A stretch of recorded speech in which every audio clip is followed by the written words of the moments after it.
What's up, guys? Welcome back to the WRPF podcast. I'm your host, Alex Uslar. Episode 35. We're going overseas. We're going over the pond right now. All right. You guys know this week makes 16 weeks out from the Ghost Clash. We're busting out interviews with a bunch of our different lifters. And this week we got Luke Tolman. All right. Coming to us from the UK. All right. I was over there I was over there earlier this year. Love it. Very, very cool. Excited to hear about the UK powerlifting. What got you into powerlifting?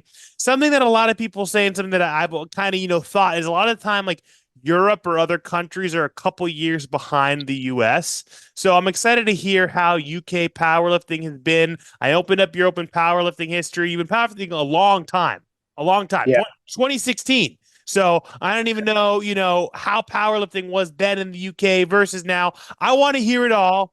Welcome. Thank you for joining us. That's your long-winded intro, Luke. Appreciate that a lot. Thank you. So let's get down to the nitty and gritty. Let's rewind as far back as back can go. Okay. You're a young buck, huh? Are you 24, 25?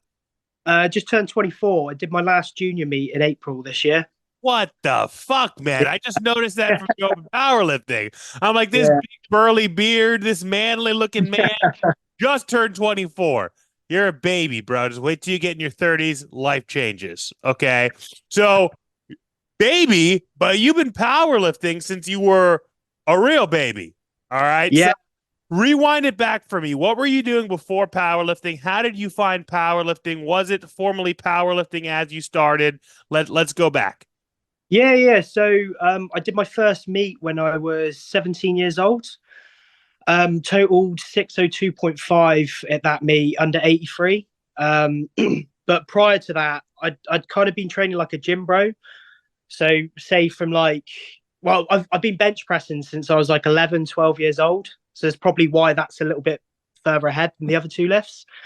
But yeah, I was doing MMA from the age of like 11 till 15. And then I started going to the gym at around 13 years old just to kind of help with the MMA. But then I kind of came to the realization that I just preferred training in the gym.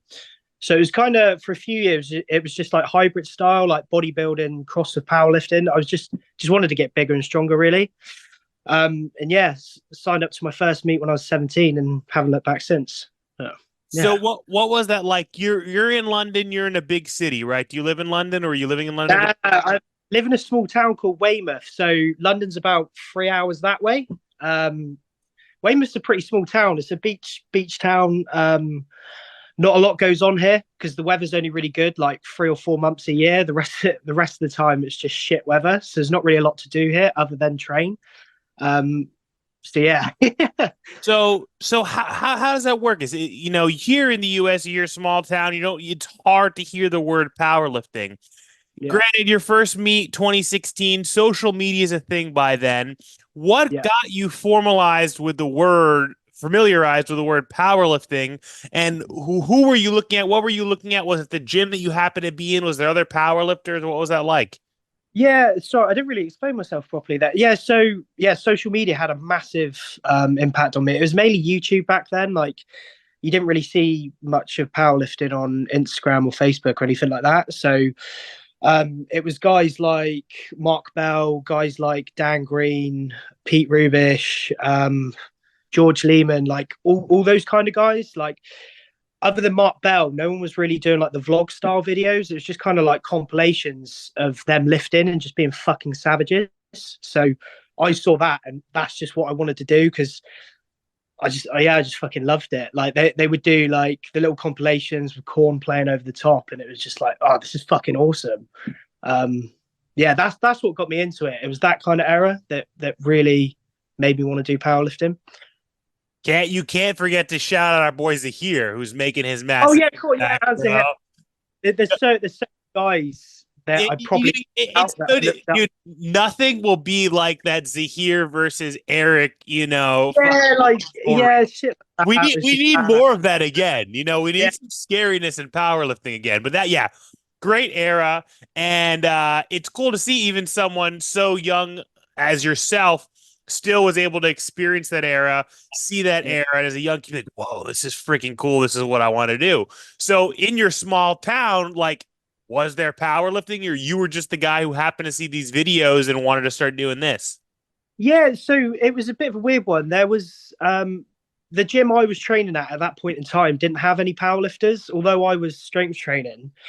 And then there was another gym in my town that was closing down that was full of strong men and powerlifters. So they all came over. There's probably about 10 of them.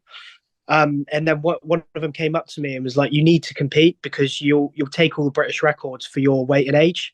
So yeah, it's thanks to him that I competed. His name's Ross Watson, Deaf Man Strength on Instagram. He won't be able to hear this because he's deaf, but yeah, he basically peer pressured me to compete because although I was training that way, I wasn't like I feel like all beginners look at it this way, like, oh, I'm not strong enough. I want to wait until I'm strong enough. But he kind of pushed me to make that step. But Yeah, yeah. well, I mean, that first competition as a 17-year-old kid squatting 450, deadlifting 550 and benching 325, that's pretty impressive. So it seemed like you had a good grasp on things already very early on. And I mean, we Yeah. talked about that. Those early roots really set you up to your present day, right? So what was your training looking like going into that meet? Where you actually did you right away start to kind of power lift correctly and follow a formalized program, or it was just kind of shoot for the stars and jump in it? Yeah, it was kind of shoot for the stars and jump in it. Like it was just general strength training. Like I didn't peak for that meet. I just took the week off beforehand and then just kind of went and seen what happened. I'd say the first two meets were like that with that kind of structure. And then found a couple free programs online that I followed. And then there's a lad in my town called Shane Flowers. He's a Giants Live athlete.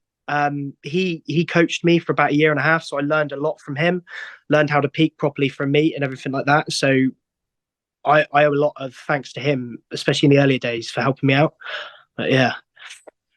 Well, looking at alone that first year in powerlifting, right? That your first meet ended 2016, then early 2017, you're jumping into a meet in summer 2017, end of summer, you're already benching over 400 pounds as an 18-year-old kid. So that's Yeah. pretty freaking nuts. What was it like in the world there of powerlifting in a local level or whatever? How big was it, and how big of a deal was it as an 18-year-old doing these kind of things? And, were you more of an outlier as opposed to here in the US? We have all these other people who are the outliers. Yeah, so at that point in time, because I think after my first in 2017, I went over and did IPF, so still classed as a sub junior. I went and won the sub junior British for the weight class, and at that point in time, that I benched 190.5 kilos, I think, or 190 kilos. I don't know what that is in pounds, but that was at that point in time. I think that was an all-time world record for that weight and age, like regardless of tested or untested. So yeah, like even then, the bench was still pretty far ahead. Yeah, But yeah. here I keep scrolling up to 2018, competing in IPF bench world championships. Yeah. Bench 453, missed 474. That also must have been pretty close to the IPF world records at the time. Yeah, that was a junior IPF world record. So I took it on the second attempt with 205.5. So yeah, I broke the world record then, and then the next guy got his attempt. I had to chip him to beat it, but I missed my lift, so he was the one that won.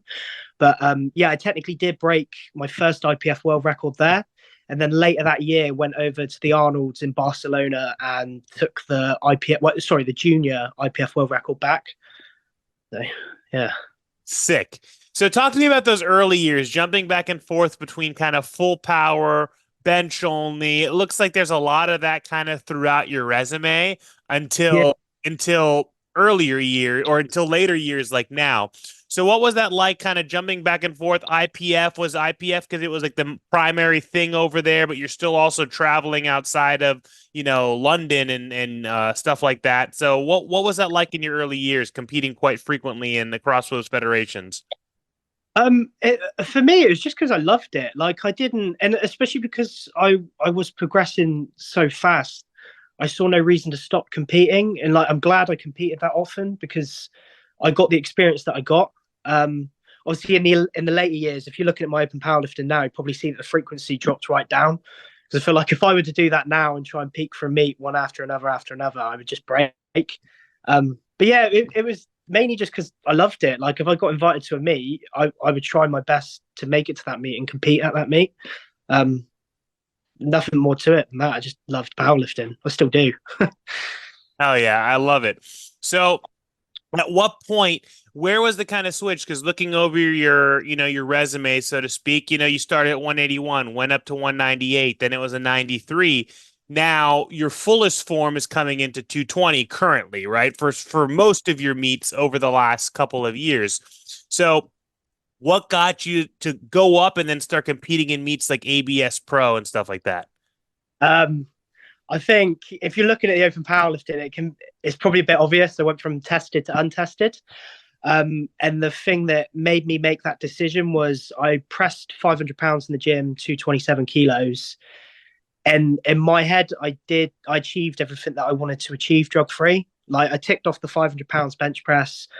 At the time, I totaled 788 kilos in sleeves, which was the biggest total for a drug tested lifter in the UK at that point in time. So, regardless of junior, regardless of open, that was the biggest total. So, I had the IPF world record, had that total, pressed 500 pounds. I was just like, I want to switch to untested now. Like, granted, yeah, I was a little bit young, but I feel like I can almost justify it because of what I'd already achieved. And yeah, I don't regret it one bit. Yeah, that's So good enough answer. with I'm just curious with those numbers, like that's super impressive. Like you said, the highest total. Would you have then gone to IPF Worlds at that point? Would have been the potential next step as a full power? Yeah, I was actually supposed to, but I got injured. I injured my hip, so I had to pull out of IPF Worlds. But that wasn't as like for me the numbers have always been more important than the competitions themselves, so going to IPF World, like missing out on that opportunity wasn't a massive deal for me because the long-term vision was always 1,000 kilos, and now like if we fast forward to now, I'm actually very very close to that. Like officially I'm only 29.5 kilos off that, so like viewing it from a long-term thing, it was the right thing to do, if that makes sense. Yeah, it's been a good, steady, logical build to your ultimate long-term goal, which we'll get to Yeah. long goals, we'll get to current goals, but it's like there's always more, right? There's always a Oh next. yeah. Yeah, So yeah, yeah. so from there, you take off the knee sleeves, and when you cross over into that untested, you right away go into wraps, right? And for the most part, that's been your history. So talk to me kind of about that transition from sleeves to wraps. Yeah, so obviously I know it's a little bit different in America now. Like you seem to kind of feel like the untested guys are going more towards sleeves. But at that point in time in the UK and still now in the UK, untested, if you want actual head-to-head competition, everyone's competing in wraps. I think it's the same in Europe, to be honest. Like everyone is competing in wraps, like they just gravitate towards that. So it was just the logical step for me because otherwise I'd be at a disadvantage in sleeves competing against wrap guys. And I fucking hated wraps at first. I really didn't like them. But I just felt like that's what I had to do. Obviously now get on a lot better with them, but yeah, that was mainly why. And then all the pro shows in Europe are all in wraps as well, so it just made sense to me. Yeah, it's funny because that kind of goes back to one of those first things that I said that I feel like in certain things, sometimes when you get out of the US, the other countries are a couple years behind. And it was Yeah, those glory years of raps where when we were talking about the Lillibridge, the Rubish, the Brennan Lilly, the Zahir, all those guys, it was raps or nothing. yeah, Once in a while you see Dan Green put on knee sleeves and you're like, whoa, what the hell? He's not doing it. Top set of 8 still in knee wraps. You know what I mean? Like that kind of thing. But it's really been a big shift probably since around 2020, 2019-ish, somewhere around there. It started becoming a huge shift into sleeves. And I think a lot of that also contributes to like just the kind of over jumble of federations and the federation drama and the different federation things that have transpired, you know, because some of those guys, if you're in a combo rack, they maybe want to be more inclined to just use sleeves instead to not have to worry about that instability. The only time we really saw, I feel like in the pro world, people in knee wraps in a combo rack for a long time was when it was the US Open.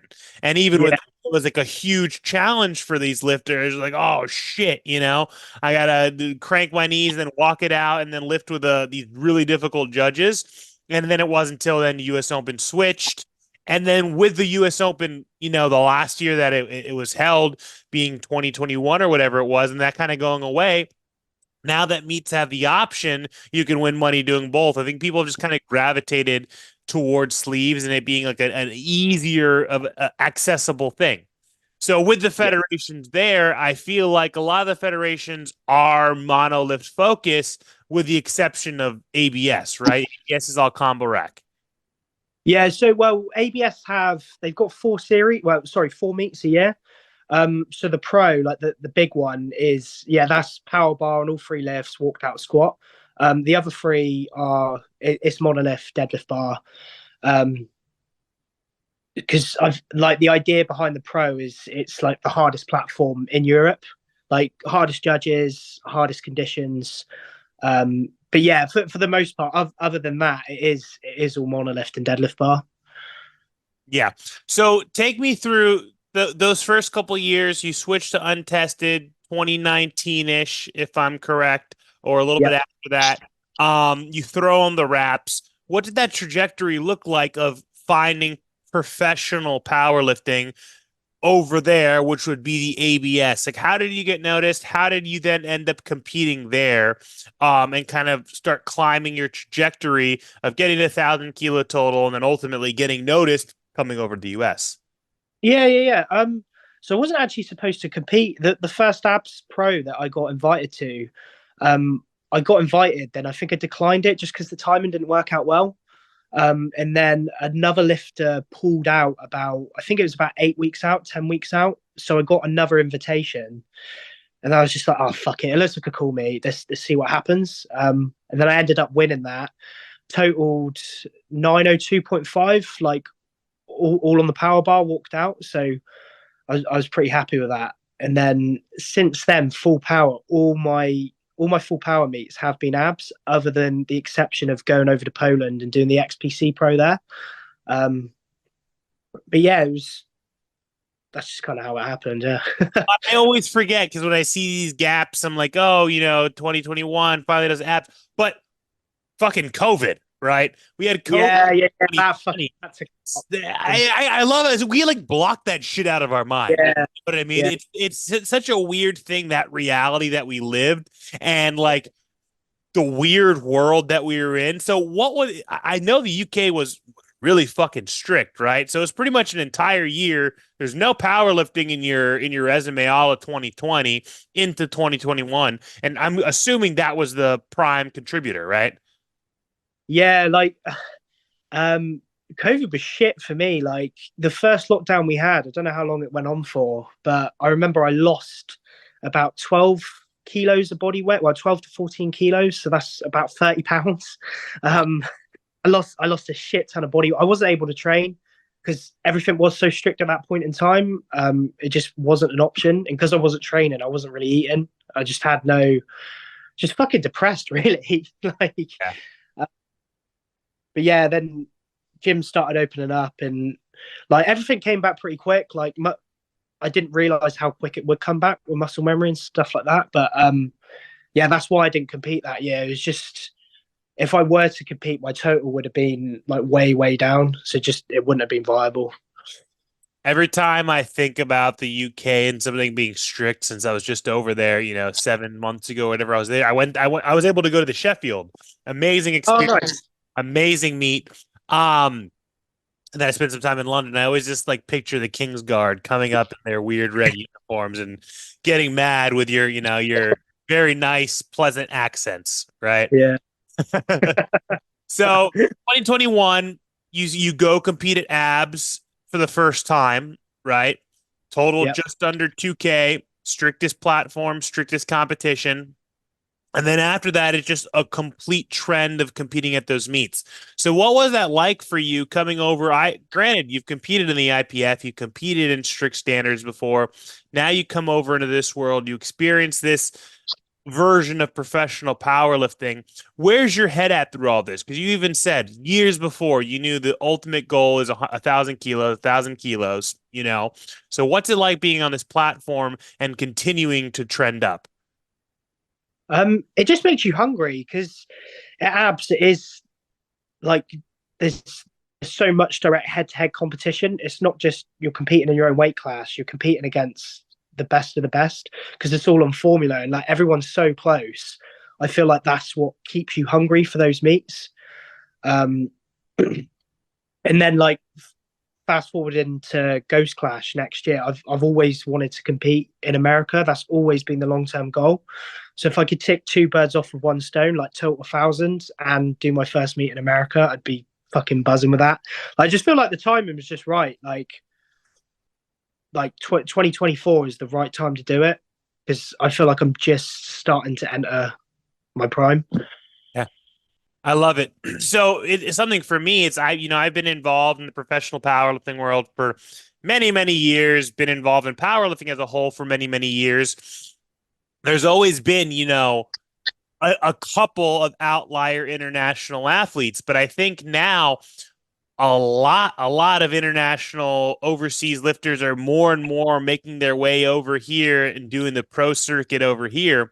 Last year at the Ghost Clash, I think we had almost 10 coming from Australia, UK, Germany, like Denise, like it's pretty significant. And I think it's, obviously powerlifting growing, social media growing, more and more people outside of the US are getting their recognition, their notoriety. So what's it like mentally for you knowing you're coming over, things are completely different. You have so many different factors to deal with, time zone changes, all that different stuff. How is that kind of changing your mentality and or your prep? So prep will be the same as usual, just focus in, just tick every box I can. And in terms of, I think I'm just excited to be honest. Like, I'm excited to share the platform with John Hack. I'm excited to share the platform with like all these fucking crazy Americans. Is Jamal doing it still? Yeah, yeah, I'm just grateful to share the platform with guys like that. And for me, just to take the pressure off a little bit, so I don't put too much pressure on myself. I think I messaged you about this. I'm not competing under 100. I'm competing under 110.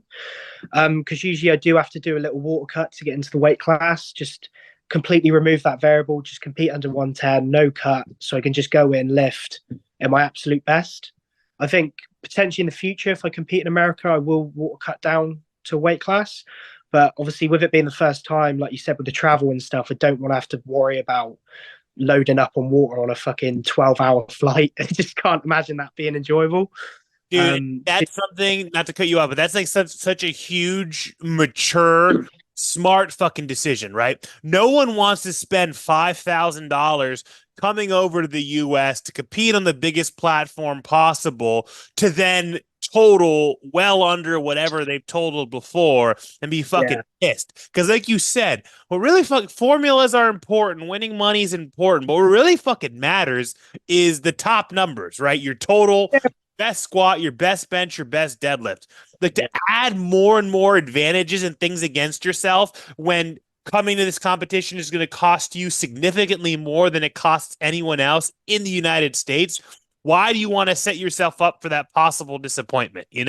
So that I think yeah, that's a fantastic decision and a good way to set yourself up for hitting 1,000 kilos for the first time. Sure, doing 1,000 kilos at 100 is, like the 10 times, but it's like that sets you up to then do it the other way down the line, right? yeah, 100%. Completely agree with that. Like, yeah, that's all I care about.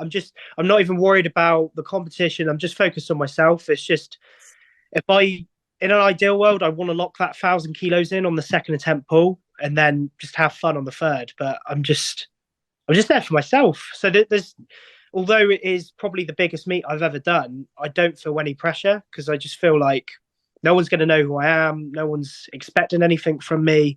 Like, obviously, I'm expecting 1,000 from myself, but don't have to stress about water cut or anything like that. Just going to have fun, like just enjoy my first American comp. Hell yeah, I love it. Have you ever been over to the US in general at all? I have. I've been to Disney World, but I've never had the opportunity to actually explore America because if you're in Disney World, you're not. That's not America, is it? Like, so this, yeah, first time properly seeing America. So Well, it'll be I'll cool. tell you what, bro. Miami is not fucking America either. All right. Miami is wild, man. We are our own country. The majority of the population in Miami is all immigrants from South America, Central America. It's all Hispanic culture. You're going to be walking around the street and people are going to speak to you in Spanish and look at you like you're crazy because you don't speak because you don't speak Spanish. And Miami's a load of fun. Disney World Yeah. is definitely its own world. Also, that's only a 3 hour drive away from us. We're going there, taking my son for the first time next month. So that's super fun, super cool. Are you planning on traveling at all while you're here? Is it just Miami and then back home?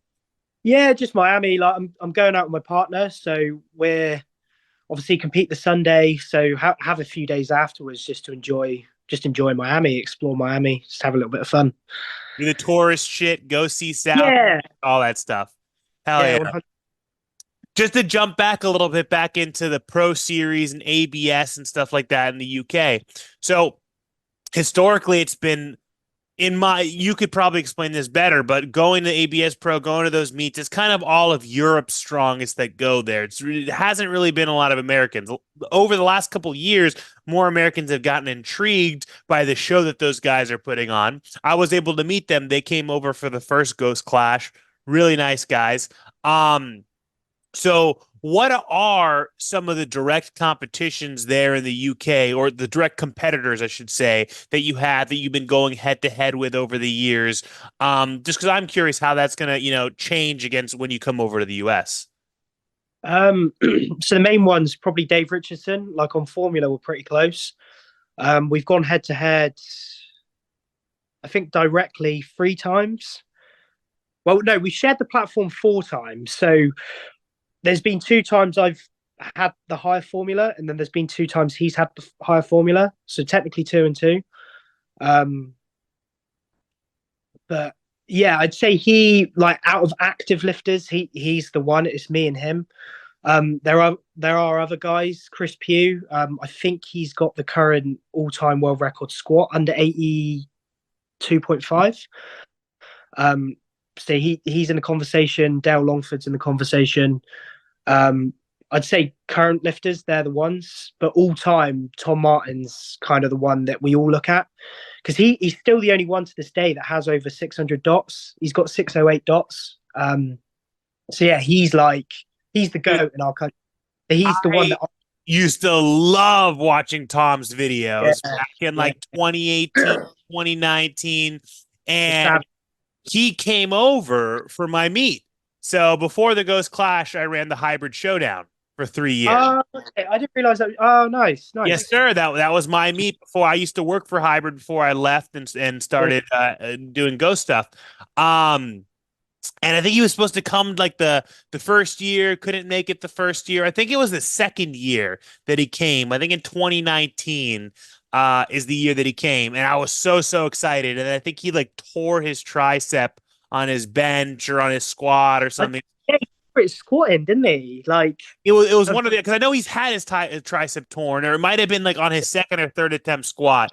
And that was such a bummer. He still stayed around for the rest of the meet, but he would, yeah, I completely forget about him because you see these figures and they rise to the top so quickly, and then sometimes they have those back-to-back kind of injuries and they kind of fall off the planet. But I still follow him and I still see him, pulling 400-kilo deadlifts or close to it here and there. That guy was such a freak, man, such a freak. Animal, absolute animal. Yeah, he's the main guy I look at. Is like that's where I want to be.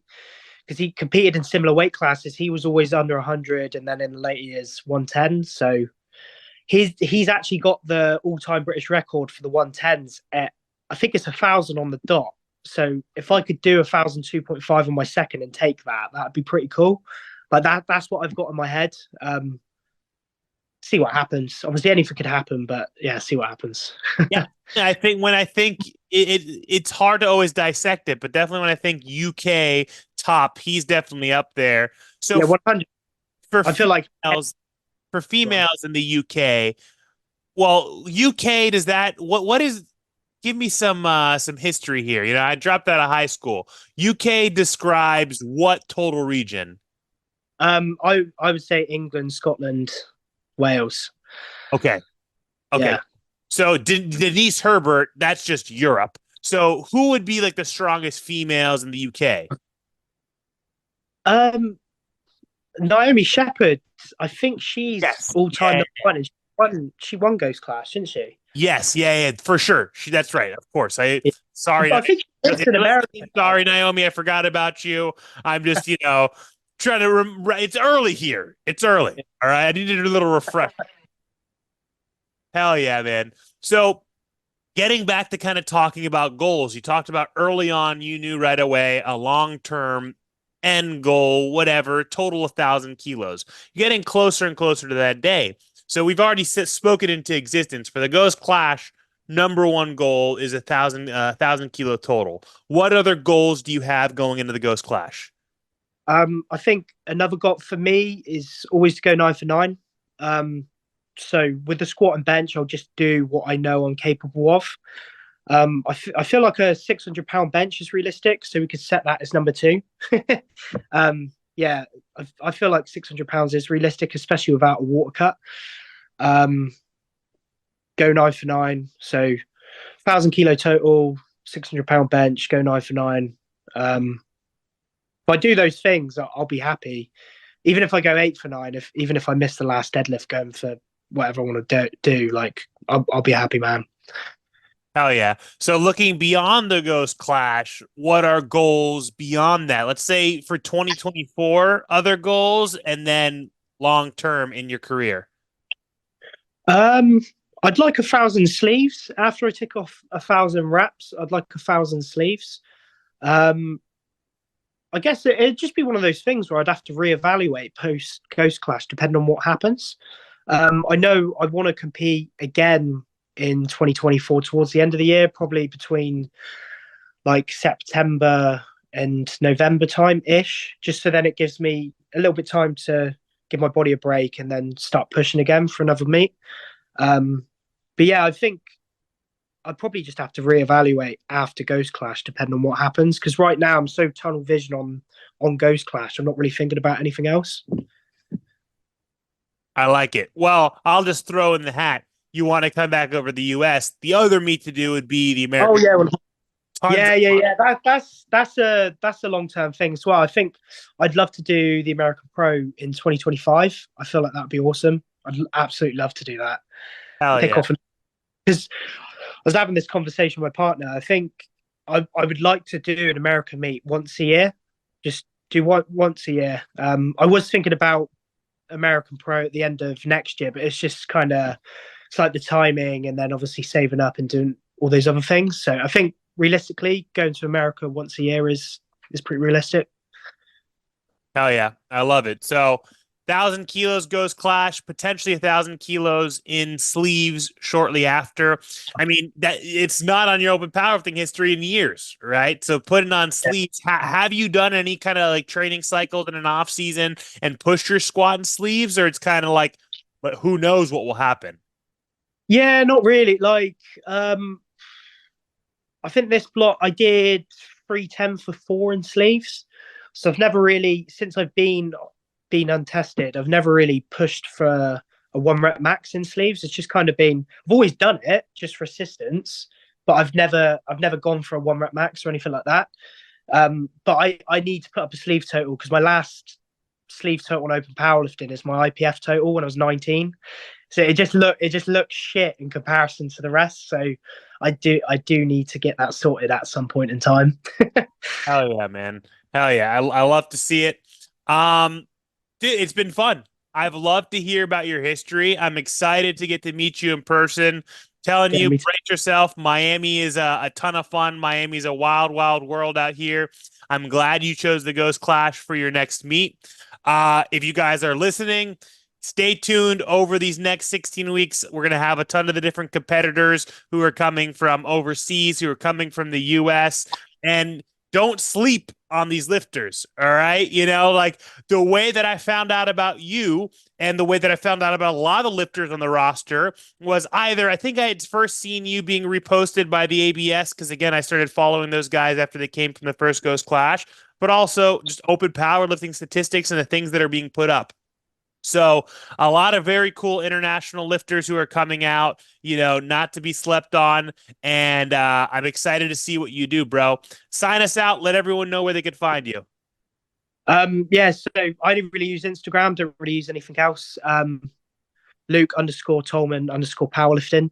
That's my tag. So if you follow me on there, I'll just be putting all my prep up leading into Ghost Clash. Hell yeah, man. I'm excited to see it. Thanks for hopping on, and thank you guys for tuning into this week's episode of the WRPF podcast. Appreciate it.